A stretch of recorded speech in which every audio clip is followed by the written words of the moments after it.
Wizara ya Katiba na Sheria inatekeleza majukumu mbalimbali, lakini moja ya majukumu hayo ni utoaji wa msaada wa kisheria.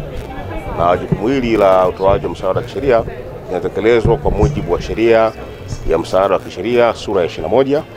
na kupitia sheria hii tunajikita zaidi kutoa msaada wa kisheria kwa wananchi wenye uhitaji, wale ambao hawawezi kumudu gharama za mawakili, wale ambao hawawezi kumudu gharama za kuandaa nyaraka za kisheria. Kwa kupitia kampeni hii tunaandaa nyaraka na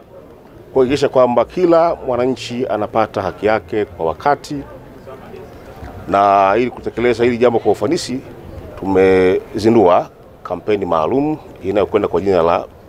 kampeni ya msaada wa kisheria ya Mama Samia, au kwa Kiingereza Mama Samia Legal Aid Campaign, ambapo hadi sasa tayari tumeshafikia mikoa yote ya Tanzania bara 26, lakini pia kampeni hii imetekelezwa Zanzibar, katika mikoa yote 5 ya Tanzania Zanzibar, na takribani wananchi